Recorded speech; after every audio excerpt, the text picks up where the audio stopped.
really began.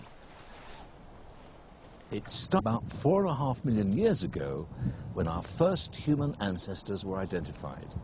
And now, each stride I take will represent about 100,000 years.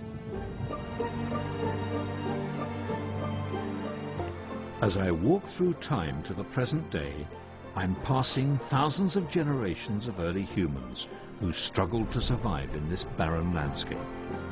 Those of them who craved calorie-rich food lived and passed on their genes to their children. Those who didn't died. Gradually, over millions of years, that craving for calories became instinctive behavior, handed down from generation to generation, and it's still embedded in all of us today. And this flag, just 10 centimeters from the end of the ribbon, is the distance in time, 10,000 years, since humans first started cultivating crops. And the tip of my pencil, just here, is the last 100 years, when for some of us at least, food has been readily available and plentiful. So it's no surprise that the instincts which were forged so many millions of years ago have not yet caught up with the plenty that some humans are now fortunate enough to enjoy.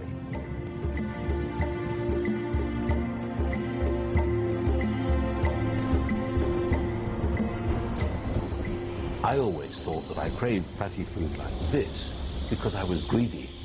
So it's a comfort to discover that I'm simply a product of millions of years of evolution, a descendant from a time when greed really was good. Delicious. The instinct to have the right type of food is very powerful. We know what to eat even in the most unfamiliar landscape. Ken Wilson's instincts to find nourishment were tested to the limit when a trip to Mexico went disastrously wrong. He was visiting a ruin in the jungle and took a wrong path, one that nearly led to his death. After days alone, Ken was desperately hungry. He was deep in the jungle, surrounded by unknown plants and animals, but he sensed which food would keep him alive. I was sort of looking for anything that might be of some nourishment, and I saw this lizard.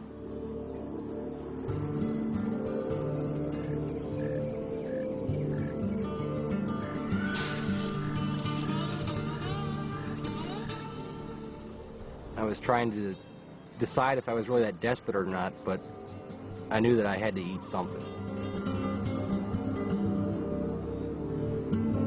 As I started putting him in my mouth, he sprawled out his little legs in my throat and kind of made me gag, and I'd pull him back out, and I had to smack his head up against a tree a couple of times to make sure he was dead. And I swallowed him whole.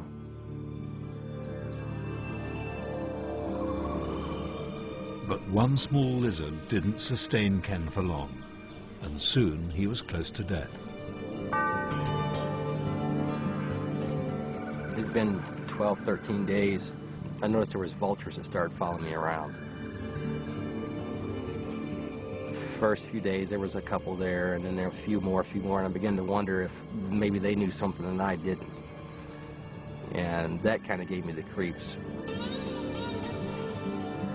I would watch them circle overhead. And one day, the vultures were so close, they circled all the way down to the ground, and I could actually hear the wind off their wings when they went by. I gave a lot of thought to dying after a while, but then again I had to convince myself that I was perfectly capable of getting out of there on my own, and I was going to do it. Ken needed to find more food if he was going to live. I saw some fruit that was growing on a tree. As I bit into it, it didn't taste so bad at first. And as I started to chew it, it became very bitter. It had a chemical taste like lighter fluid. It was awful. I was afraid that that was going to be poison. The instinct to spit out the bitter-tasting fruit may well have saved Ken's life.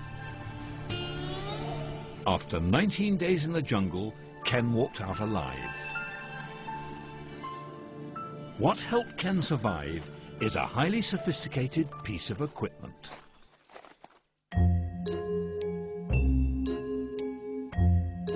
The human tongue has a number of uses, but its basic function is to tell us what's good for us and what could harm us. 5,000 taste buds let us know what to swallow and what to spit out. And to stay in perfect working order, taste buds only last 10 days before new ones develop. Our tongues are the gatekeepers to our stomachs. The way we interpret taste is a vital life-saving instinct, and it's one that emerges at a remarkably young age. Foods that have lots of useful energy often taste sweet and sugary. And that's why babies instinctively like sweet foods. So let's see what happens when this baby tries this. A sweet and sugary concoction of banana puree.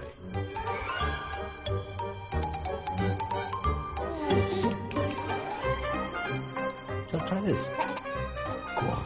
Yeah, it's very sweet. You'll like this. You'll like it a lot. There, good boy. Do a bit more. It's sweet, isn't it? You want a bit more, of course. Naturally, these babies love it. It's just what their instincts ordered. Whereas a lot of toxic foods taste bitter. This pureed radicchio isn't actually toxic, but it tastes incredibly bitter, and our babies should find it instinctively, well, yucky.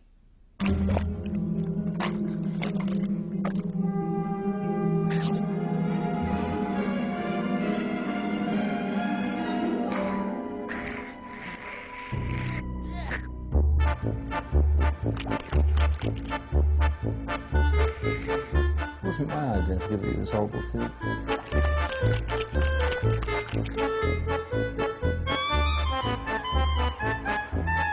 No one needs to teach these babies to avoid bitter food.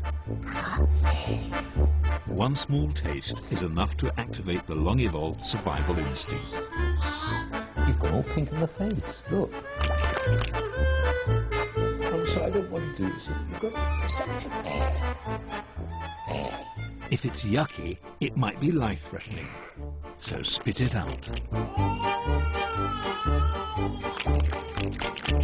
Open wide.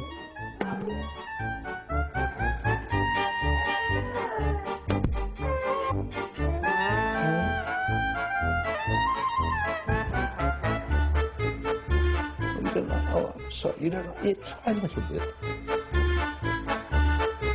You really like it. Yes? Yeah.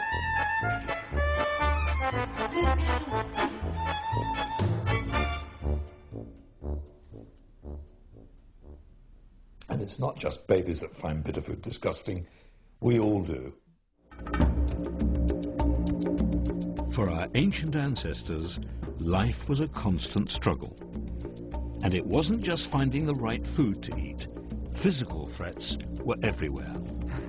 Here, our survival instincts were honed in an endless round of life and death dramas.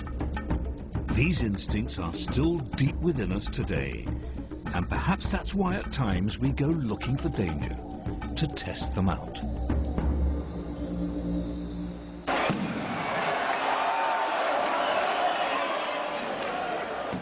Pamplona, Spain, the place where danger is sought and survival instincts are put to the test. Every year, during the festival of San Fermin, people come from all over the world to run with the bulls. It's the ultimate adrenaline rush.